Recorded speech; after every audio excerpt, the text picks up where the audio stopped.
Hello po mga kapatid. Good morning po sa bawat isa. Blessed morning po. Tayo po ay magbulay-bulay ngayong araw na ito ng salita ng Panginoon sa 1 John chapter 4 verse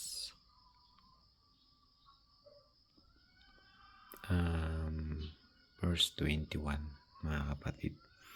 Sabi po dyan, the command that Christ has given us is this: whoever loves God must love other also. Sa Tagalog po mga kapatid, ito ang utos na ibinigay sa atin ni Kristo. Ang umiibig sa Diyos ay dapat ding umibig sa kanyang mga kapatid. So, whoever love God must love others also. So, yun nga mga kapatid, pagbulay-bulayan natin ito mga kapatid, itong verse po na ito. So, ano nga ba yung nais ng Panginoon? Ano yung itinuturo niya? At paano ilalarawan yung pagmamahal na nais ng Panginoon na makita niya sa atin? Sabi diyan, kung mahal natin ang Panginoon, kung mahal natin ang Diyos, dapat mahal din natin ang ating kapatid or kapwa, mga kapatid. So, ito may i-share ko po sa inyo yung ano ba yung sinabi nung una. Share muna natin, daanan natin ito mga kapatid. Ano ba yung sinabi nung una sa Matthew 5:43? Tingnan po natin mga kapatid. Matthew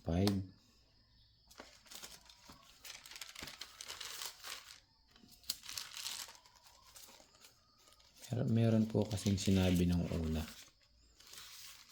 Ayan. Matthew 5:43. Narinig ninyo, sabi po dito, Yan. Narinig ninyo sinabi, ibigin mo ang iyong kapwa at kamuhian mo ang iyong kaaway. So, noong una yun daw po ang sinabi. Ngunit ito naman, tingnan natin yung sinabi naman ng Panginoon. Kung yun yung sinabi ng una kung paano umibig, sabi, ibigin mo ang iyong kapwa, tapos kamuhian mo ang iyong kaaway. Ngayon, ito ang itinuturo ng ating Panginoon. Ibigin ninyo sa Matthew 44 naman po mga kapatid. Matthew 5 chapter 44. Ngunit ito naman ang sinasabi ko, ibigin ninyo ang inyong mga kaaway at ipanalangin ninyo ang mga umuusig sa inyo. So sinasabi dito mga kapatid, yung tunay na pagmamahal na dapat makita sa atin ng ating Panginoon ay ito po. Kung meron mang umuusig sa atin, kung meron mang nananakit, ito yung gusto ng Panginoon na makita sa atin. Ipanalangin ninyo ang mga umuusig sa inyo. So ipag-pray pala natin, isama natin sa prayer yung ating mga kaaway kung meron man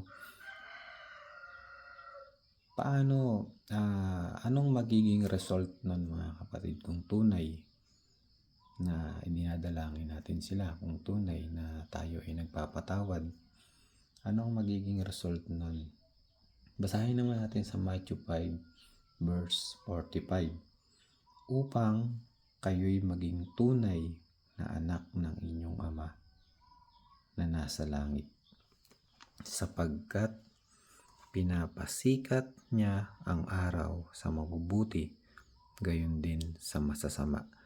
So, malinaw mga kapatid. Ito ang magiging resulta kapag tunay na idinadalangin natin ang ating mga kaaway, idinadalangin natin yung mga umuusig sa atin, nananakit emotionally, or basta itinadalangin natin sila ng may tunay na pagpapakumbaba sa Panginoon. Result upang kayo maging tunay na mga anak ng inyong Ama na nasa langit. So, dito makikita natin mga kapatid, si Lord, pinakita niya kung paano siya magmahal. Kung paano niya pinapakita yung kanyang pagmamahal at ipinaparanas. Sabi niya dito, sapagkat pinapasikat niya ang araw sa mabubuti, gayon din sa masasama. So, dito nakikita natin na ang Panginoon natin ay hindi po siya nagtatangi mga kapatid. Sabi rin dito, at nagpapaulan siya sa mga matutuwid at sa mga di matutuwid. So, ayun mga kapatid, pinakita ni Lord paano niya mahalin tayong lahat. So, ang sinasabi ng Panginoon naman sa atin, mahalin din natin ang lahat. Diba? So, paano pa magmahal ang Panginoon? Meron pang pagmamahal na inilalarawan ng Lord dito sa Biblia, mga kapatid. Kasama dito, mga kapatid, yung pagdidisiplina, pagtutuwid, or correction ng ating Panginoon. So, isa rin yun sa pagmamahal, mga kapatid. Kung yung una, sinabi ng Panginoon, ipanalangin natin sila. Siyempre, meron ding tinuturo ang Lord na pagkokorek, mga kapatid. So, para hindi mapahamak ang ating kapwa. So, paano inilalarawan ni Lord yung kanyang pagmamahal? So, tingnan naman natin mga kapatid sa Hebrews 12 verse 6. Tingnan natin. Hebrews 12 verse 6.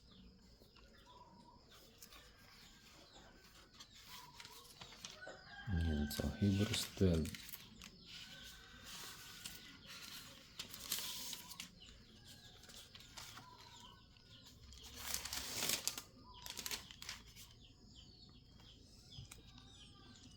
Ayan. Mga kapatid, sapagkat dinidisiplina ng Panginoon ang mga minamahal niya at pinapalo ang itinuturing niyang anak. So, di ba, mga kapatid, isa yan sa tunay na pagmamahal ng ating Panginoon. Dahil nga ang topic po natin, ang ating sharing ngayon ay utos ng ating Panginoon, utos ng Diyos. Kung na ang nagmamahal sa Diyos ay dapat ding magmahal sa kanyang kapatid. So, yan ang utos na ibinigay sa atin ni Kristo. So, mga kapatid, kasama sa pagmamahal ay pagkokorek. Kasama sa pagmamahal ay pananalangin para sa kanila. Diba? So, si Lord sinabi sa verse 6, Hebrews 12 verse 6, sapagkat dinidisiplina ng Panginoon. So, ibig sabihin, nagko-correct ang Lord. Kasama siya sa pagmamahal, mga kapatid. At pinapalo ang itinuturing niyang anak. So, dapat maintindihan natin ito, mga kapatid. Kasi kung mahal natin ang ating kapwa, once na maramdaman natin ang conviction na kailangan silang i-correct upang hindi sila mapahamak, i-correct natin sila, mga kapatid. Katulad ng ginagawa ng ating Panginoon, pinapalo niya at dinidisiplina. Kung meron naman tayong mga anak, mga kapatid, kailangan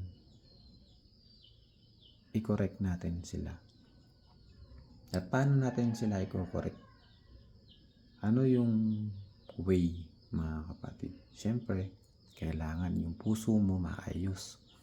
Yung puso mo naka-align sa Lord. Dapat ang puso mo ay hindi umiiral yung emosyon or galit.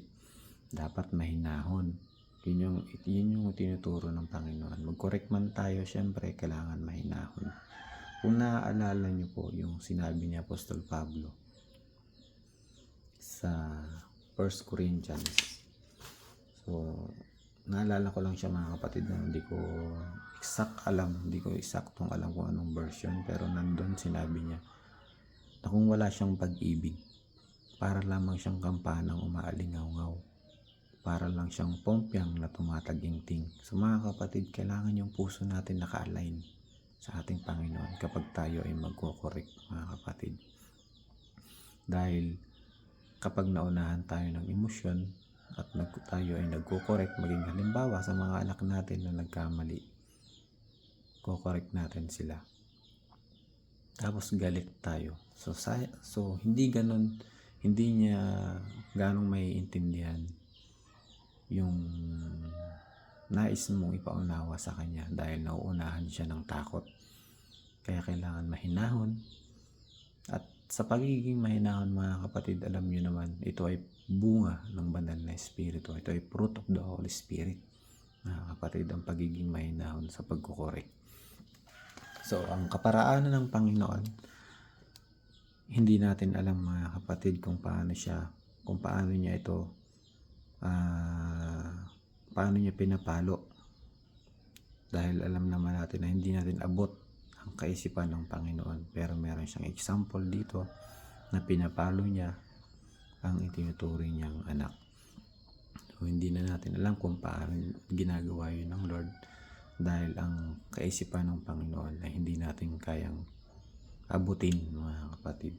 Pero ganun pa man, sundin natin kung ano yung pagmamahal na tinuturo ng Panginoon, kung ano yung utos ni Kristo na pagmamahal mga kapatid na dapat makita sa atin ng ating Panginoon. So kung naaalala nyo rin mga kapatid, una nang ipinakita sa atin ng Diyos yung kanyang pag-ibig nung ibinigay niya ang kanyang kaisa-isang anak upang ang sino mang sumampalataya sa kanya ay hindi mapahamak, kundi magkaroon ng buhay na walang hanggan. So alam niyo yan mga kapatid kung anong verse po yan. John 3:16 mga kapatid. Dahil yun talaga ang pag-ibig ng Diyos. At kung pinapalo niya ang kanyang mga anak at dinidisiplina, isang patunay ito mga kapatid na ganun ang pagmamahal ng ating Panginoon. At kung sinasabi din po sa Bible na si Lord nais niyang maligtas ang bawat isa, dahil nga po sabi sa John 3:17, tingnan natin mga kapatid bakit gusto ni Lord maligtas ang bawat isa. Basahin natin sa John 3:17. Kaya nga niya pinapasikat ang araw sa matutuwid at sa masasama. Pinapasikat niya ang pinapaulan niya sa matutuwid din at sa masasama, dahil ang nais ng Panginoon sa John 3:17, sinugo ng Diyos ang kanyang anak hindi upang hatulan, maparusahan ang mga tao. Yan, John 3:17. Sinugo ng Diyos ang kanyang anak hindi upang hatulang maparusahan ng mga tao, kundi upang iligtas ang mga ito sa pamamagitan niya. So yun ang nais ng Panginoon mga kapatid. Ganyan ang pagmamahal ng Panginoon. Sinabi kayo na si John 3:16, yun nga, ibinigay niya ang kanyang kaisa-isang anak. Ganyan ang pagmamahal ng Panginoon mga kapatid.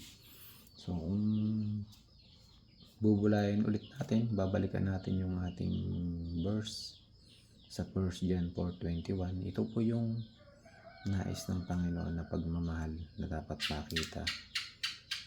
makita niya sa atin mga kapatid.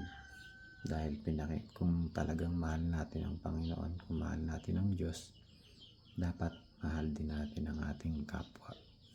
At paano natin paano natin maipapakita sa Panginoon kung talagang mahal natin ang ating kapwa. So balikan natin yung ating dinaanang mga verse, yung ipag-pray sila. Sabi ng Panginoon, idalangin ninyo ang mga umuusig sa inyo, di ba mga kapatid?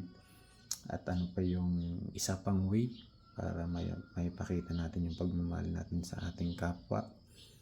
Yung i-correct sila, mga kapatid, in biblical way, mga kapatid. So kailangan biblical yung ating pagkukorek, mahinaon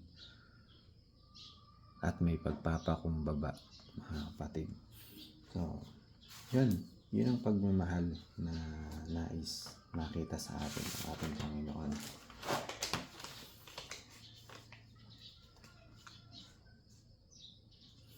At meron pa ditong verse, mga kapatid, i-share ko na rin po sa inyo. Sa 1 Corinthians 13:4. Sige, puntahan po natin. 1 Corinthians 13:4.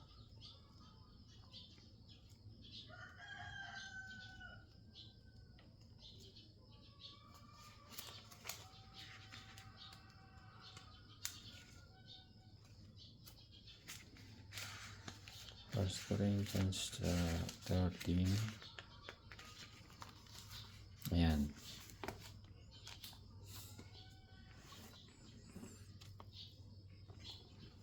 Ayan po. 1 Corinthians 13:4. Ang pag-ibig ay matiyaga at magandang loob, hindi maiinggitin, hindi mayabang, ni mapagmataas man. So, yun daw po yung pag-ibig, mga kapatid. Hindi maiinggitin, hindi mayabang, at hindi rin mapagmataas. So, dapat magandang loob, mga kapatid. So, yan ang pag-ibig na itinuturo at inilalarawan ng ating Panginoon. At tingnan natin sa verse 13, mga kapatid. Dito rin sa 1 Corinthians 13 verse 13. Kaya ang tatlong ito'y nananatili: ang pananampalataya, ang pag-asa, at pag-ibig. Ngunit ang pinakadakila sa mga ito ay ang pag-ibig. So mga kapatid, pag-ibig po talaga ang pinakadakila. Alam niyo po yung tinutukoy dito na kaya't ang tatlong ito ay nananatili: ang pananampalataya, ayan, pag-asa, at pag-ibig. Ngunit ang pinakadakila ay ang pag-ibig. Dahil tandaan niyo po, mga kapatid, yung kaninang verse natin, una nang pinakita ng Panginoon kung gaano niya kamahal ang bawat isa sa atin. John 3:16, mga kapatid. Kung bakit ganun kadakila ang pag-ibig, kung bakit gusto ng Panginoon maiparamdam natin sa ating kapwa yung pagmamahal na itinuturo niya. Sabi ng Panginoon nga dun sa ating verse na sinishare ngayon, kung mahal natin ang Diyos, dapat mahal din natin ang ating kapwa. Yun, mga kapatid, sana bulayin nyo rin po ito, mga kapatid. Ito pong 1 John 4:21, ito pong ating verse na pinabasa. At ililid kayo ng Lord, ng Holy Spirit, kung saan nyo po makikita yung mga inilalarawan na pagmamahal ng ating Panginoon. Dahil ang tunay na pagmamahal na itinuturo ng Panginoon ay may kababaang loob at pagiging mahinahon. Siyempre, hindi tayong mga tao ay hindi perfecto, mga kapatid. At hindi nangangahulugan na hindi na tayo nakakaramdam ng inis. Pero mga kapatid, hanggat maaari, once na tayo ay nakakaramdam ng ganon, manalangin po tayo, mga kapatid. Kung meron niyang umuusig sa atin, kung meron man, ipag-pray natin sila. Dahil yun ang nais ng ating Panginoon, yun ang utos ng ating Lord. Ibigin ninyo ang inyong mga kaaway at idalangin nyo sila. Di ba mga kapatid? Salamat po sa Panginoon at muli nakapag-share tayo ng Word of God. Bulayan nyo rin po mga kapatid yung ating mga dinaanang verse. Nang sa ganun, naniniwala ako na meron pang ipapaunawa sa inyo or sa akin ang Panginoon kung ano pa yung mas malalim na pag-unawa patungkol sa pagmamahal. Salamat sa Panginoon sa kanyang mga salita. Dahil dito nare-remind ang bawat isa, nare-remind din po ako kung paano yung pagmamahal na nais ng Panginoon. So prayer and correction mga kapatid. Thank you Lord and glory to God. Bye-bye.